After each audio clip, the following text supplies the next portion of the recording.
still celebrate King Arthur and the Knights of the Round Table. Jousting, questing, bringing chivalry to medieval England.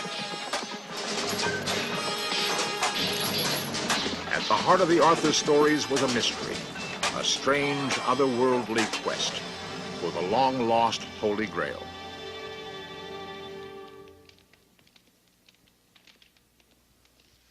There are 47 surviving romances of King Arthur and the quest for the Holy Grail. Arthur was a real person. In the 5th century, he led the Britons to a decisive victory over the Saxons. The Grail legends, however, are not history, but a very strange intertwining of Christian and pagan stories. For the first time on In Search Of, we're going to examine the same mystery twice. First, as a Christian legend, and second, as a very ancient pagan myth. The image of the Last Supper derives from medieval art. The events are chronicled in the Gospels. Jerusalem, 33 AD. 13 humble Jews gathered to celebrate Passover, a ritual unchanged since the time of Moses.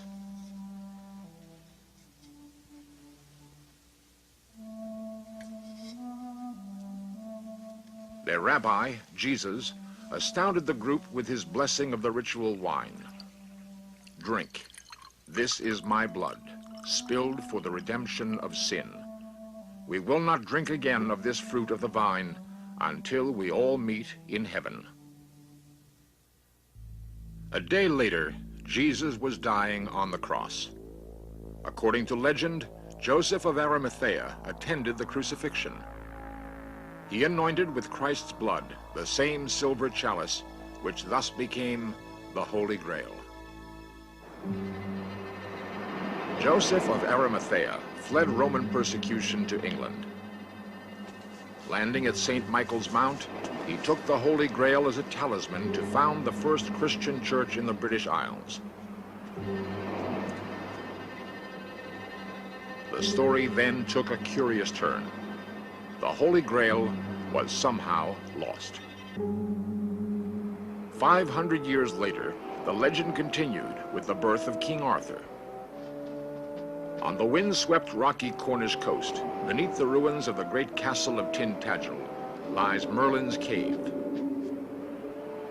Around 500 AD, the old magician, deep in thought, left his grotto. Old King Uther Pendragon was dying without an heir, and the future of England seemed in grave doubt.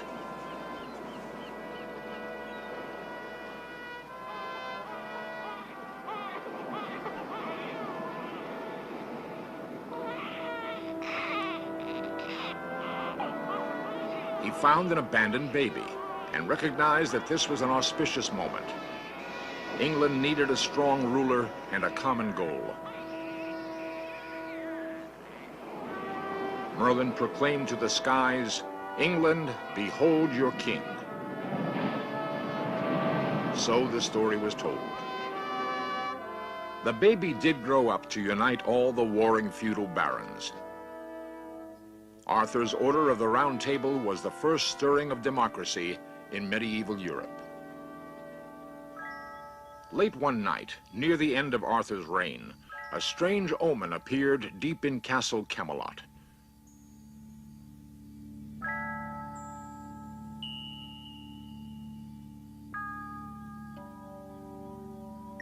King David's sword embedded in a rock.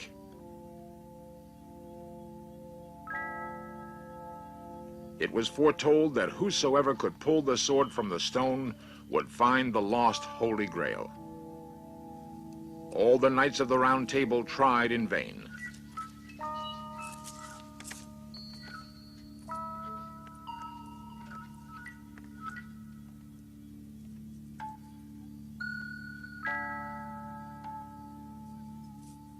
Even Lancelot, the strongest man in the world, had to admit that force alone was useless.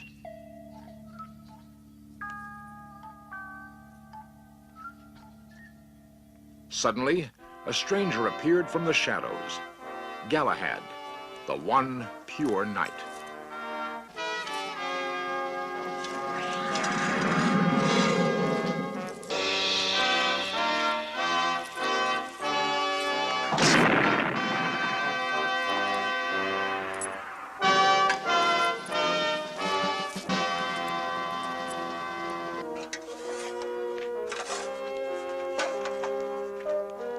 All the knights wanted to follow Galahad in search of the Holy Grail.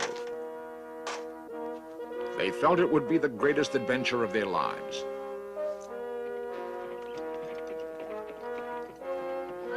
"12 knights and an army of attendants left Camelot.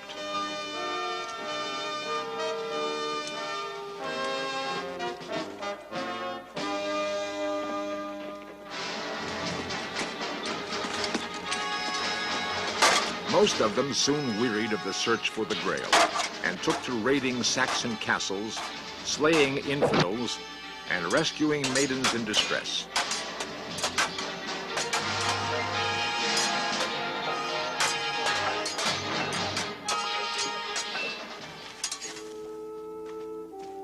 Too worldly to pursue the Grail, they were soon decimated by unlucky battles and spiritual impurity.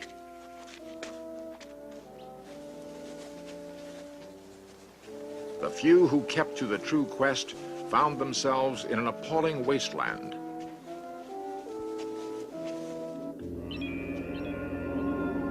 Lost in a dark forest. They came upon ruins older than any of them could imagine.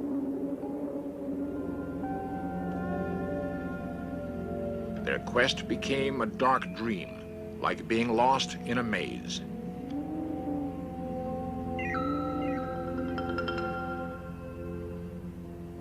Finally, half dead from wounds and starvation, they came to the enchanted castle of Corbenic, where it was told the Grail itself was hidden. Only 3 knights were left. Sir Percival, who had never known a woman, Sir Bors, who had only once and repented, and Virgin Galahad, whose strength was as the strength of 10 because his heart was pure.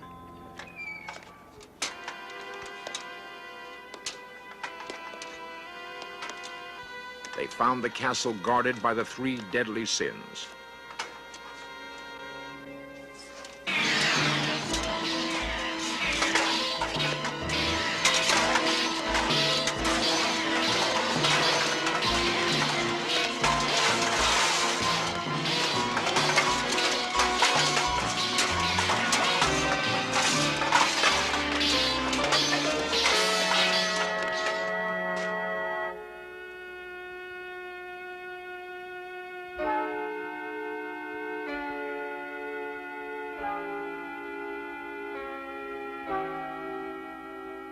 The fallen armor lay empty.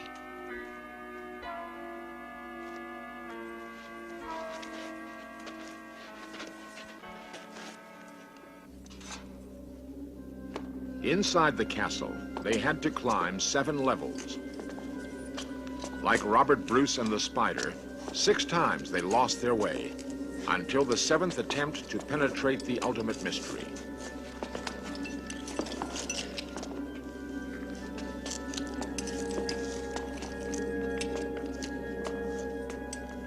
They found more than they expected.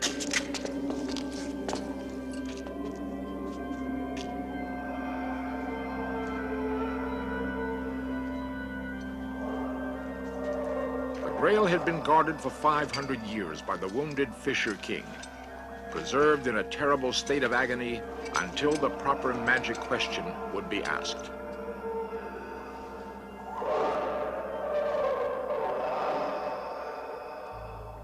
Galahad alone conquered his terror and asked, "Whom does this Grail serve?"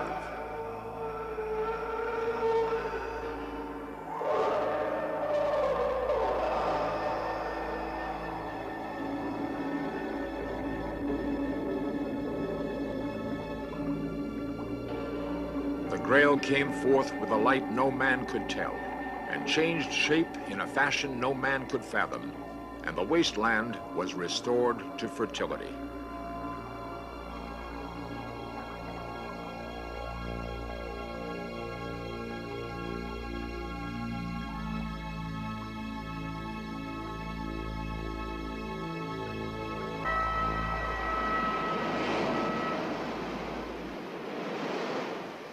Galahad then took the Grail back to the Holy Land, to the mythic country of Saras.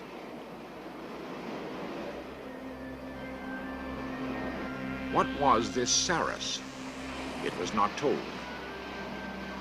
In Antioch, Syria, in 1910, an ancient silver chalice was unearthed beneath 1,000 years of rubble.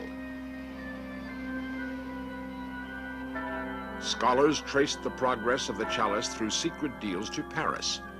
It was then sold to the Cloisters Museum in New York, where it is now kept under top security. It was recently discovered that the outer cup of gold encloses a fragile inner cup of pure silver.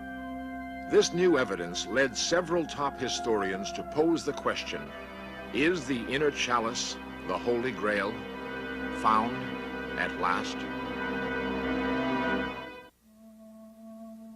The Antioch chalice, kept in the Cloisters Museum in New York, was for a time thought to be the Holy Grail. Religious historians speculated that the outer gold cage was a reliquary, fabricated to hold and protect the inner silver cup. The chalice is obviously very old and in a fragile state of preservation. The silver is as thin and as delicate as tissue paper. The authenticity of the chalice has been researched by the curator of the Metropolitan Museum, Margaret Fraser. The great impression that this cup made inspired, and the dating of it in the 1st century, shortly after the death of Christ, conjured up the idea that this was the cup from which Christ drank at the Last Supper. More recently, we have looked at the cup with the eye to the style of the figures, to the way the grapevine is ordered on the cup, and found that there's no way that you can put it in the 1st century. It simply doesn't have the same style as 1st century work. Much more, it responds to works from the 4th, even as late as the 6th century. And is it likely that Christ used the silver cup? It seems highly unlikely. He and his apostles espoused the simple life, the giving to the poor as opposed to the rich. And silver was a very valuable commodity. To make it into tableware was only the privilege of the rich. It's inconceivable to me that Christ had a silver cup. Rather, cups of normal materials that we use, glass, pottery, or wood. Most scholars now agree, not the Holy Grail. The Church has never officially recognized the Holy Grail as a relic. Many parts of the legends indicate the Grail was not a cup at all, but something much more mysterious. As a Christian legend, the Grail quest is very strangely convoluted. There is, however, a pre-Christian version of the story which takes us back 2,000 years before Christ, a version long lost in the mists of time, until a recent amazing breakthrough. Glastonbury, England has many links to the old stories. Joseph of Arimathea is said to have hidden the Grail at the bottom of Chalice Well, a natural spring of red-tinged waters. The awesome ruins of Glastonbury Abbey mark the spot where Joseph built the first Christian church in England. King Arthur was supposedly buried here. Many Christian cathedrals are constructed over the sites of ancient pagan temples. Similarly, many Christian legends are retellings of earlier pagan myths. Just as we can excavate under church foundations, is it possible to discover, hidden in the Christian stories, traces of an earlier religion? Jeffrey Ashe is the world's foremost Arthurian scholar. He's published 16 books on the quest of the Holy Grail. It's usually thought of as the cup or chalice used by Christ at the Last Supper. But if we go back to earlier versions, we find that it seems to be a sort of magical pagan cauldron of plenty, not a Christian thing at all. It doesn't appear alone. It appears with other things, with a lance that drips blood, with a sword, with a dish that sometimes has a severed head on it. These are called the Grail Hallows, and they all add to the mystery. Is it possible to rediscover the lost pagan story of the Grail? Near Glastonbury Abbey is a very strange mound. 500 feet high and 2,000 feet long. Glastonbury Tor. The most uncanny aspects of this famous landmark are the obviously man-made terraces cut deep into the sides, still visible after 4,000 years of erosion. Some years ago, an Irishman, Geoffrey Russell, put forward a rather interesting theory that these are the remains of a prehistoric maze which was cut in the hill for some ritual purpose thousands of years ago, and that people used to spiral up it by a long, long, complicated circuit going round 7 times, up and down and round and back. And he suggested that this was the origin of the whole idea of the quest of the Grail, that people came here to thread a maze to some sort of initiation, ritual, mystical experience when they finally got to the centre. I live by the Tor, but I had never really gone into it until a year or so ago. So I spent a very hot afternoon walking round and round the Tor, seeing whether Russell's maze worked, and I thought it did. And I went on trying all through that summer until I was pretty well satisfied that I had the whole pattern. Great satisfaction in finding that it did seem to work. There is one really heartbreaking bit where you very nearly get to the top, but you aren't allowed to go there. You have to go down and make another circuit, and down and make another circuit, and then you are finally allowed to go to the top. I think perhaps this is part of the secret of the whole thing. Perhaps there was a kind of lesson in it.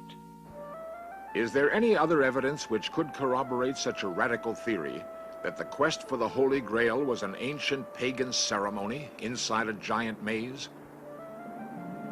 The answer? A surprising confirmation. At Tintagel, where legendary Arthur was born, ruins of a Saxon fortress still stand guard over the Cornish coast. Pre-Roman ruins have been found beneath the foundations of the fortress. Ruins which date to the time of the ancient megalith builders in Britain, the time of Stonehenge. In a hidden valley beneath Tintagel, Geoffrey Ashe noticed a rock carving from the same era.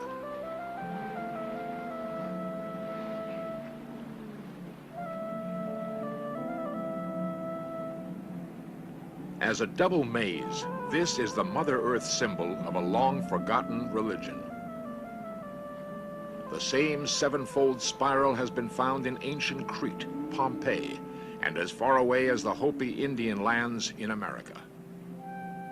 No one had noticed any similarity between a small circular rock carving and a 2,000-foot-long hill until Ashe obtained aerial photographs of the Glastonbury Tor. At first, he couldn't believe his eyes. He checked and rechecked his diagrams, counting terraces, noting all the turns and convolutions. The Tintagel rock maze leads in, out, and in to the center. The Glastonbury Tor maze, although stretched to fit the original hill, leads up, down, and up to the center. The patterns are exactly the same. When Ashe published his findings, a band of modern-day Druids organized the first threading of the maze in 4,000 years. Strangely, they have been instinctively drawn to repeat again and again this ritual on the Tor. For the first time, we have an insight into an ancient pagan rite.